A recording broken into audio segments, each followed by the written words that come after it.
Hello guys, this is Ritik from Ace the CLAT and this is the third video on reading comprehension, and the title is how to approach reading comprehension questions. So in the next around half an hour or so, I will take you to these steps, right? The first one would be approaching the reading comprehension question or approaching the English section overall, right? Then we will move on to look into reading the passage, the core of this video, reading the passage, how to read the passage, in which I will share some useful tips as well, right? After we read the theory, I will help you apply it on a practice passage, a practical worked example, right? Finally, I will also summarize your learnings in this video. This video is going to be 35 to 40 minutes long, right? A simple tip to you can be watch this video in 1.25x or 1.5x if you have any kind of time constraints. And many people sort of try to ascribe YouTube with free content, but what they do not realize is that YouTube probably has some good content as well. I'm not saying that my content is good, just give it a chance, and who knows, you might like my way of explaining things to you. Right, there are some vital pieces of information in the video that you need to keep in mind. So stick around with me for the next around 35 to 40 minutes and I will let you know a practical way of approaching reading comprehension questions. Let us start. So in the first section of this video, we are going to look at how to approach the RC section, or in fact approach the English section.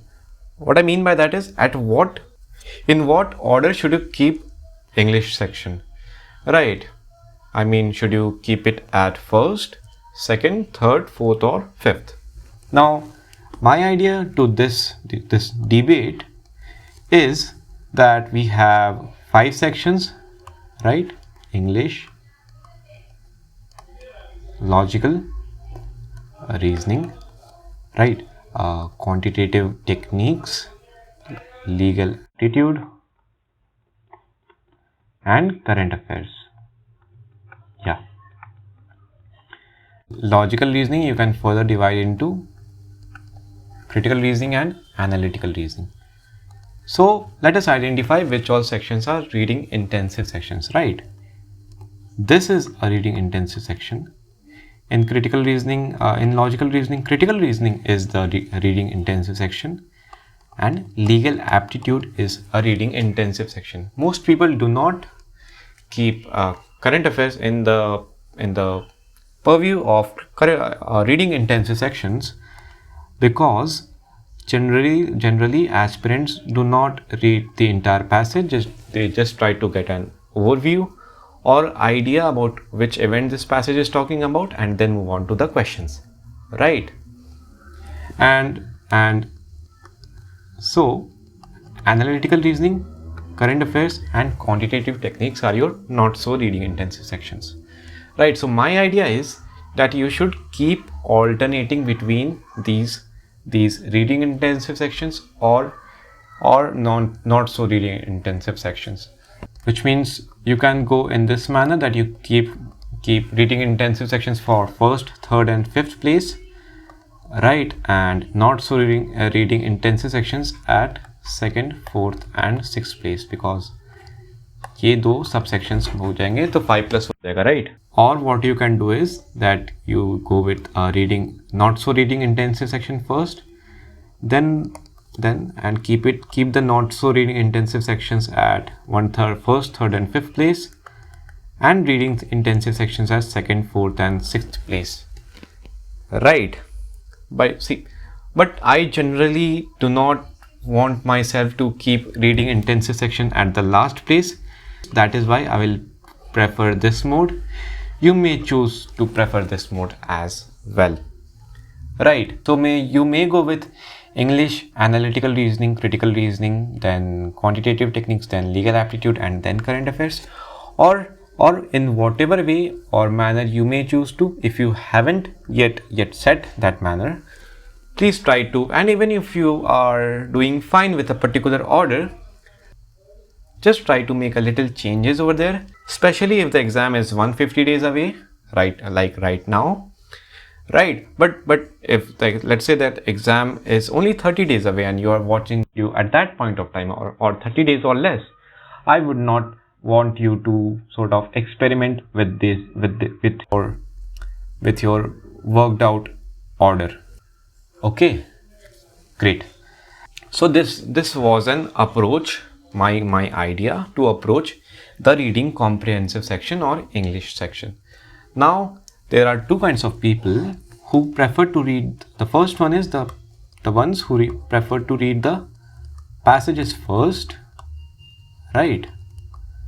Passages first, and then there are people who prefer to read the questions first. But if I had to give my inputs, what I would do is that since the consortium has changed the pattern, I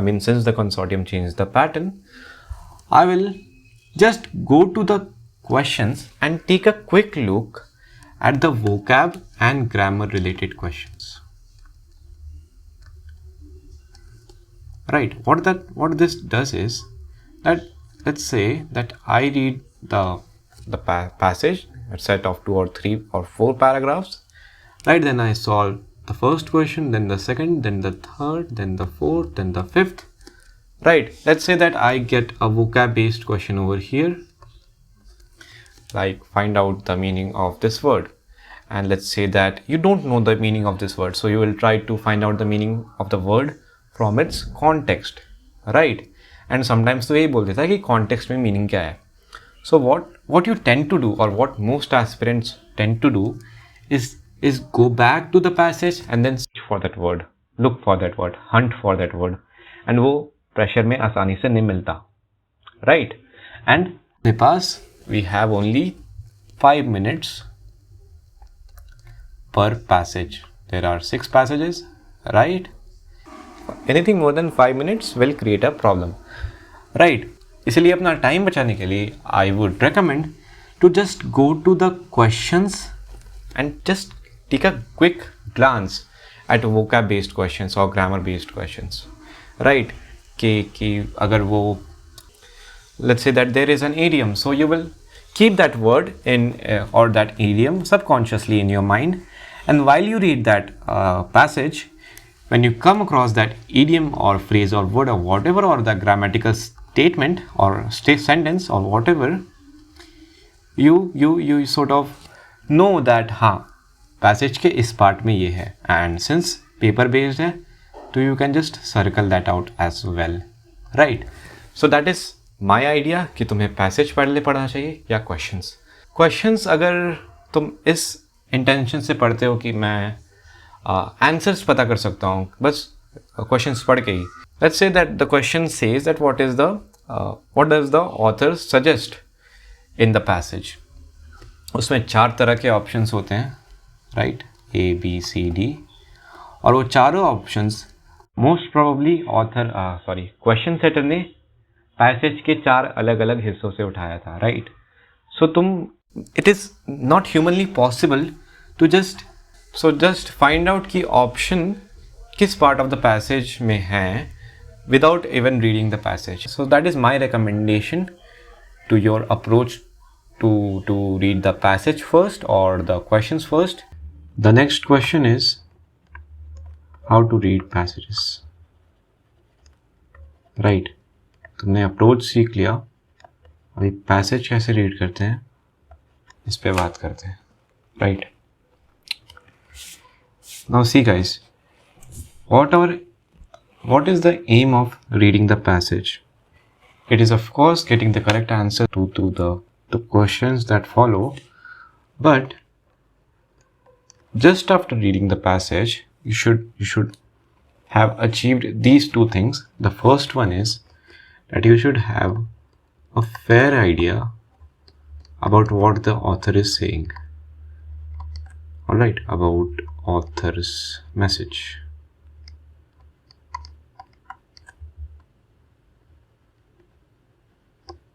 Yeah, and second one is you should be ready for specific detail or inference based questions, right. What I mean by that is, मुझे पता होना चाहिए कि author ने ये जो x बात कही है वो कहाँ पे कही है. For example let's say author ने किसी एक्स चीज़ के बारे में 3 बातें कही हैं, राइट. मुझे ये पता होना चाहिए कि ये बातें उसने कहाँ कही हैं. Note that I am not saying कि तुम्हें पता होना चाहिए कि ये बातें क्या कही हैं, but where he has said, which means first part of or the first half of the first paragraph, right, or towards the end he has said this, right. What I'm saying is that you should be ready for inference based questions or specific detail based questions. Obviously पहले first part की बात कर लेते हैं.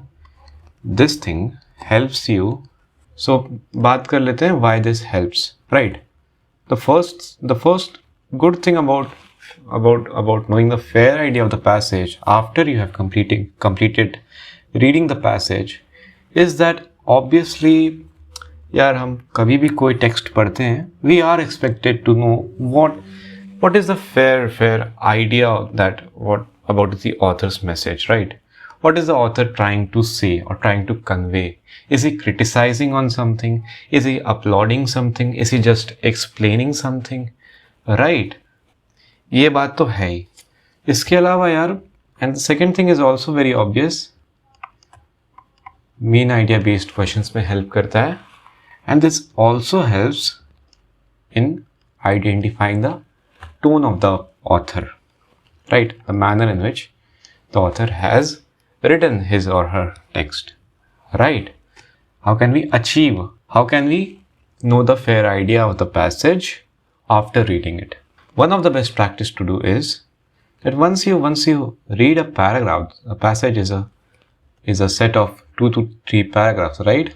Let's say that you read para 1,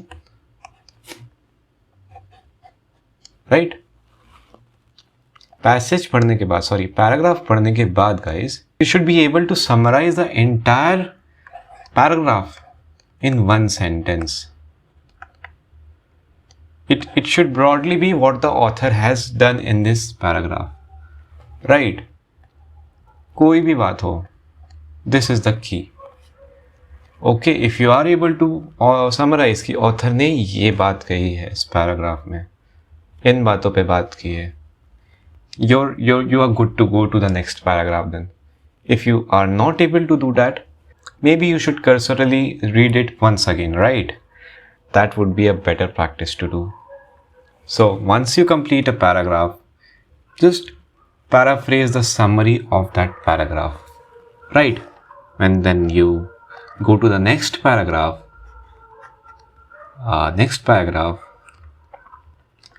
You just repeat the same process, right. You have gotten my idea, right. What is the most important sentence of this paragraph? That is also a good idea to paraphrase the summary of the paragraph, right. Same thing, you should repeat the passage or repeat the step in the second paragraph as well. ऐसे 2 या 4 paragraph होंगे. And once you have done this, right, suppose the summary of the passage is A, say B, C, D, how much ever it is, you should just repeat or combine A, B, C and D, and उससे तुम्हें main idea or the thing that I'm talking the first point, you should have a fair idea about author's message. That would be crystal clear, right. This cannot happen the first time you do it, but after doing a dozens of passages, you should be able to do this, right. If you're not able to do this, just rethink your approach कि मैं ये सही में कर पा रहा हूँ या नहीं. All right, then you would be good to go. All right. And the second point, that be ready for inference based questions or specific detail based questions. You should do these things. A significant part of process of doing this is to identify that vocabulary का word जो मैं पिछले slide में बात कर रहा था, right. कि questions, जब तुम vocab question देखो तो तुम्हें पता होना चाहिए कहाँ पे वो क्वेश्चन और वो वर्ड है, right?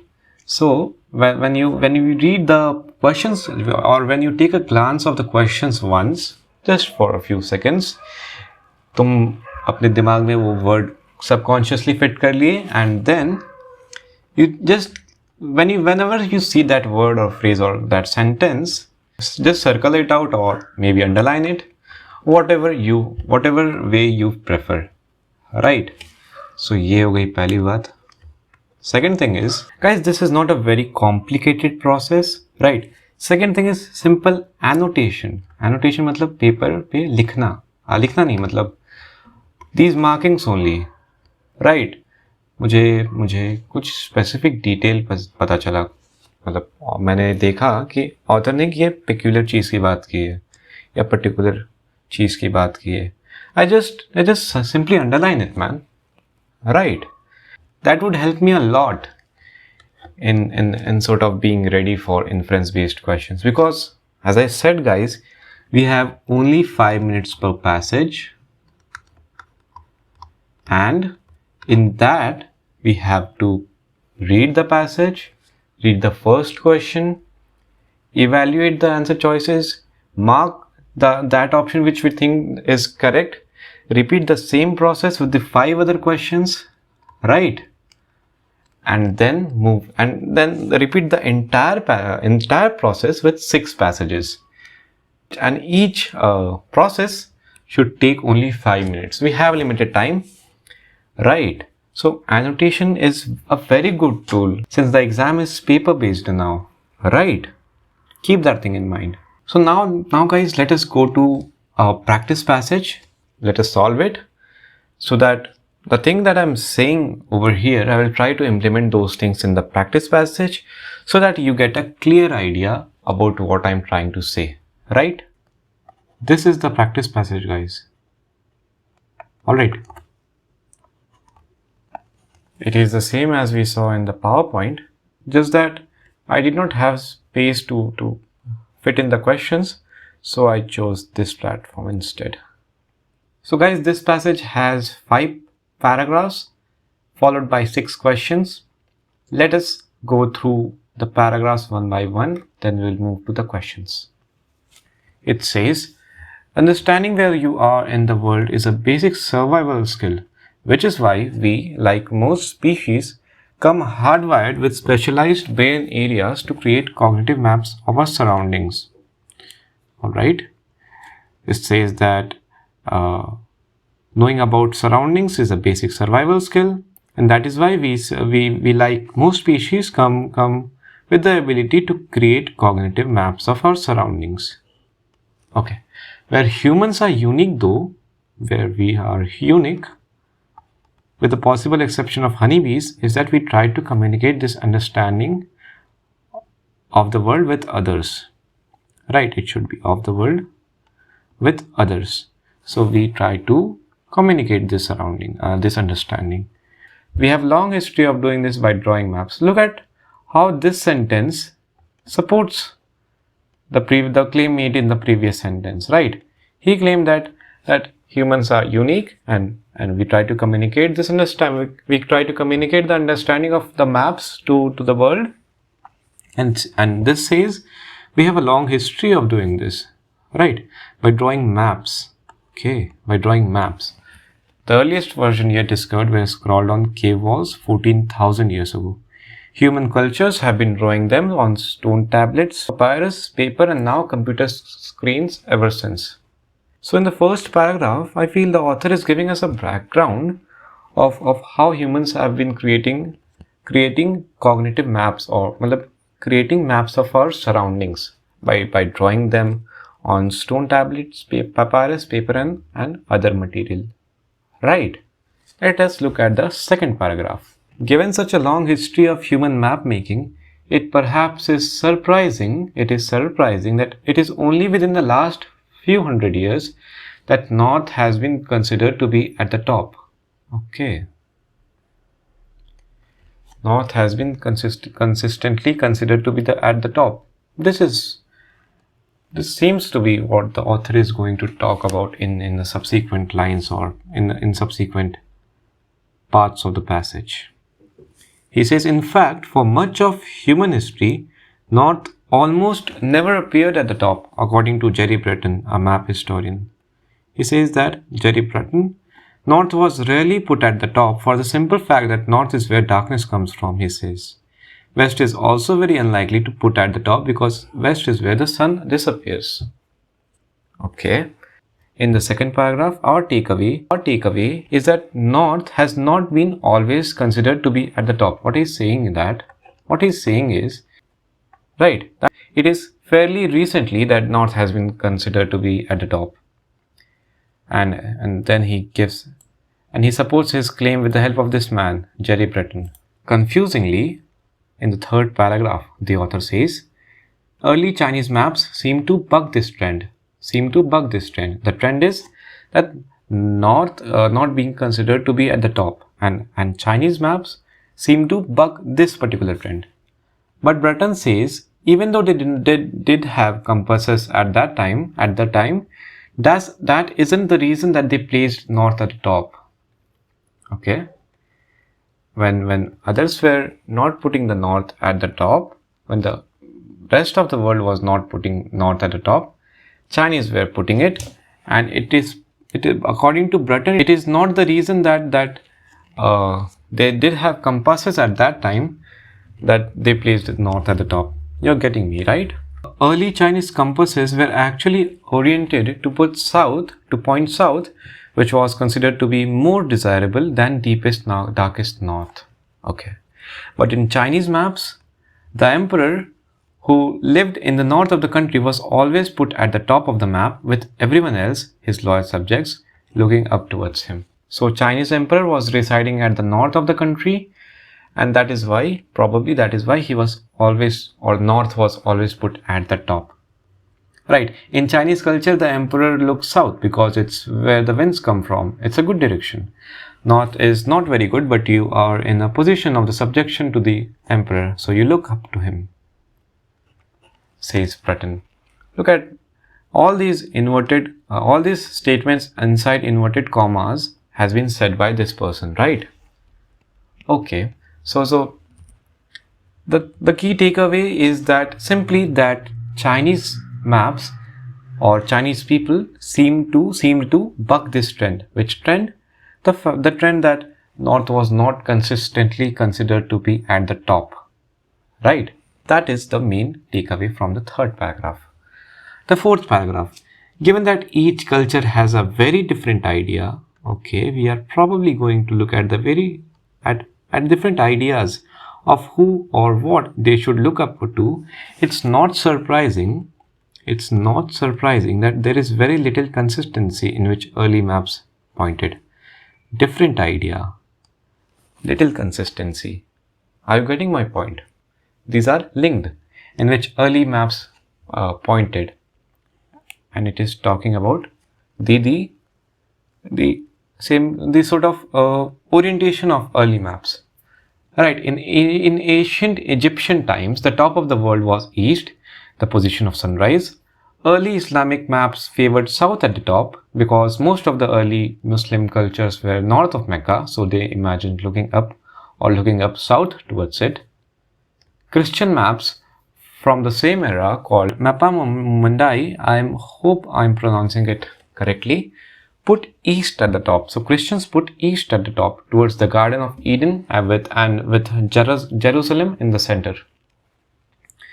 The fourth paragraph gives the first sentence of the fourth paragraph is itself its summary, right? That the author is talking about the various different ideas of the way early maps were pointed, right? In the last paragraph he says, so when did everyone get together and decide that North was at the top?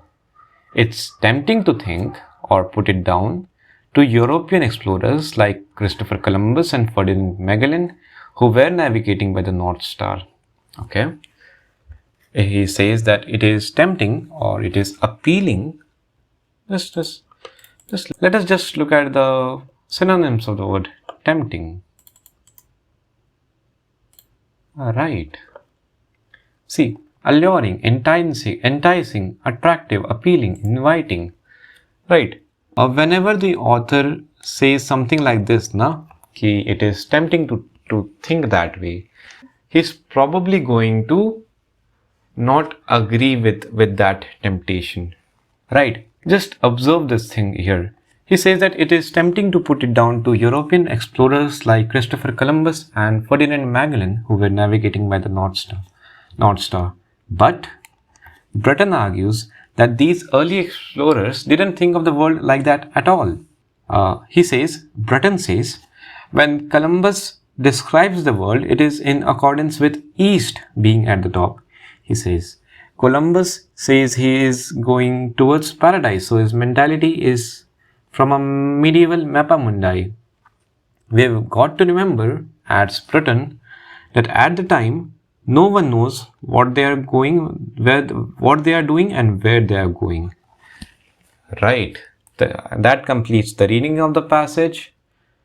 We have sort of summarized, we have sort of tried to summarize each of the paragraphs, right? The fifth paragraph. Summary of the fifth paragraph is basically this, that when did everyone get together and decide that North was at the top? Right, and he is trying to clear a misconception over here, that it is tempting to put it down to European explorers like Christopher Columbus and Ferdinand Magellan, who were navigating by the North Star. And then, but Breton argues, then he gives his arguments.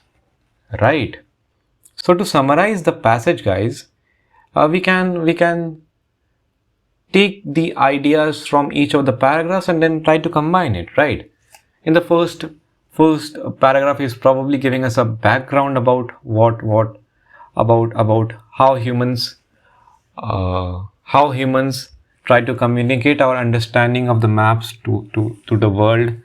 In the second paragraph, he is probably surprised, and that it is only within the recent few centuries, a few hundred years, that North has been consistently considered to be at the top. Right, in the third paragraph, how he says that how Chinese maps have seemed to buck this trend. Right, in the fourth paragraph, he gives the different idea of the way the early maps were pointed, right? And in the fifth paragraph, he sort of tries to clear a misconception, right? Okay, let us move to the questions. Which one of the following best describes what the passage is trying to do? The first one says, it questions an explanation about how maps are designed. Well, is that the author trying to do here? No, right? He is not trying to question. Or when you try to question, now you try to criticize, right? And there is certainly no criticism especially on the explanation about how maps are designed, right? It is not correct. B says, it corrects a misconception about the way maps are designed. Let us keep the second option at hold and move to the third one. All right. It says it critiques a methodology used to create maps. It is again certainly not correct, because it was, again, the author did not criticize anything, right? He is just surprised and amused at the developments in the working of maps, right? And the fourth one says it explores some myths about maps. Well, what myths? Myths can be legendary stories as well, right? So this is not correct again, and hence the best answer over here is the second one, and it corrects a misconception. And we saw the misconception about maps in the last paragraph as well, right? In the last paragraph. So this is the best answer. Second question says, early maps did not put North at the top for all the following reasons except. See. This is a specific detailed question, right? This thing, कौन से paragraph में हमने early maps के बारे में बात की थी जिसमें नॉर्थ को टॉप पे नहीं रखा गया था? It is probably the third and the fourth paragraph, right? जिसमें चाइना एंड बाकी अदर नेशंस की बात की गई थी. The third one and the fourth one, right? Let us look at the options. North was a source of darkness. Yes, this in fact was mentioned by Breton in the first sentence, in his first sentence as well itself. Right? Breton, he's an historian, उसकी बात यहाँ पे कही गई थी. It just, you know, क्योंकि उसकी बात पहली क्या थी मुझे थोड़ा सा याद था, I'm able to make this out. Right? He said about this in the first sentence, in his first sentence only, saying that north was rarely put at the top for the simple fact that north is where darkness comes from. In the third paragraph as well, he says that early Chinese compasses were actually oriented to point south, which was considered to be more desirable than deepest darkest north. Right, hence it cannot be correct. A simple and easy option to eliminate. South was favored by some emperors. This is probably talking about China, right? But you should not forget, but you should not forget that the main idea of the third paragraph, which says that Chinese maps seemed to buck this trend, seemed to put north at the top, right? And question क्या बोला है? Early maps did not put north at the top for the reasons except, right? China में तो north को top पे रखा ही गया था. So hence this is the correct option. Let us look at why option 3 and 4 are wrong. Third one says east and south were more important for religious reasons for some civilizations. For this, our focus is the third and fourth paragraph, right? East and south. South में I think इस्लाम के बारे में बात की गई थी south के लिए, right? Early Muslim cultures were north of Mecca, so they imagined looking up south towards it. And Christians के लिए ईस्ट के बारे में बात की गई थी, right? So religious reasons were there, hence it cannot be correct. The fourth option says that east was considered by some civilizations to be a more positive direction. We looked at how the civilization of Egypt considered east to be at the top, right? Since position of sunrise was east, right? So ये भी गलत हो गया, and hence our correct answer is option 2. Question number 3 says, according to the passage, early Chinese maps placed north at the top because the simple reason was that the Chinese emperor lived at the north, right? हमने बात की थी इस बारे में. And that particular option is second one, that they wanted to show respect to the emperor, right? Second paragraph, third paragraph में जाना है. Here only he says that you look up to him, right? You look up to him, you show some respect to the emperor, है ना? Question 4 says, it can be inferred from the passage that European explorers like Columbus and Magellan, one set the precedent for north of maps, navigated by the compass, used an eastward orientation for religious reasons, navigated with the help of early maps. The mention of Columbus and Magellan was certainly in the last paragraph, right? He says that Columbus says he is going towards paradise, so his mentality is from a medieval mappa mundi. We have looked at this term here, and there they put east at the top for religious reasons, right? So the correct answer is the third one, that he used an eastward orientation for religious reasons. The first one, no, they navigated not by the compass but by the pole star. If you are confused, that by the north star and pole star, right? Navigated with the help of early maps, again not relevant. Fifth one says, which one of the following about the orientation of modern maps is asserted in the passage? See, to answer this question, we just have to sort of look at the last paragraph, right? It says that when did everyone get together and decide that north was at the top? He only says that it is tempting to put it down to European emperors. उसके बाद इसने but लगा के कहा कि ये बात सही नहीं है, बट मतलब मैं बोल रहा हूँ, बट उसके बाद उसने कुछ नहीं कहा, right?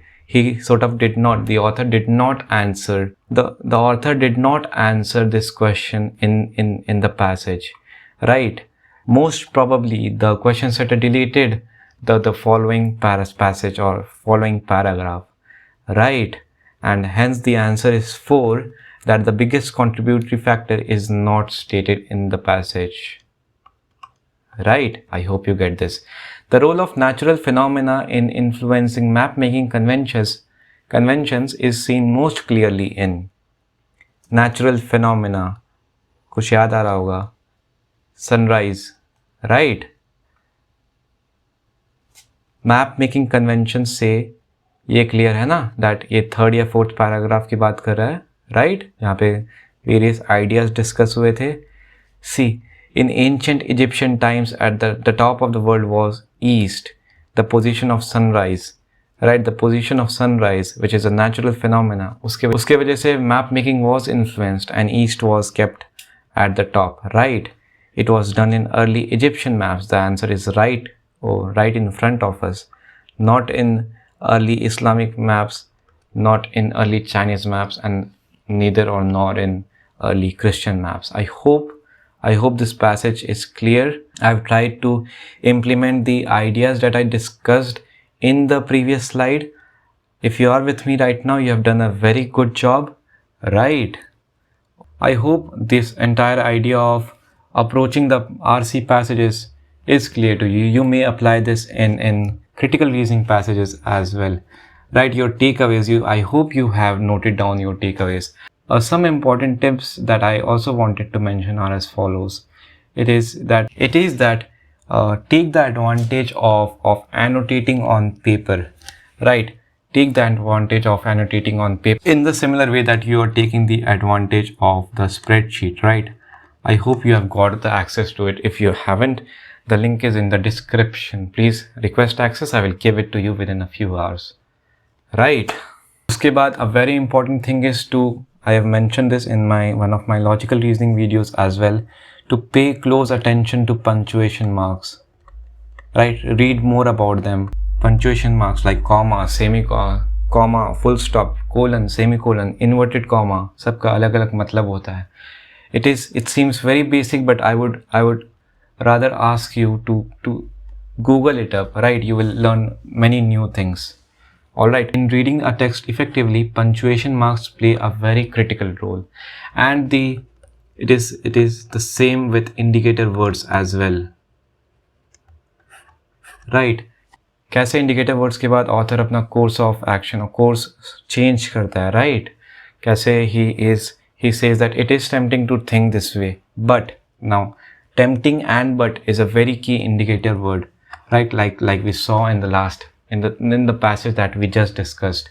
Thank you for watching this video till the very end, guys. If you like my video, guys, I want your feedback in the comment section of the video, and I also want you guys to like this video, right? So that this video gets recommended to more and more number of aspirants, CLAT aspirants. And more importantly, share this video with your friends so that they can take the benefit out of this as well, right? Alright guys, this is Ritik signing off. I will see you in the next one. Stay tuned. Bye.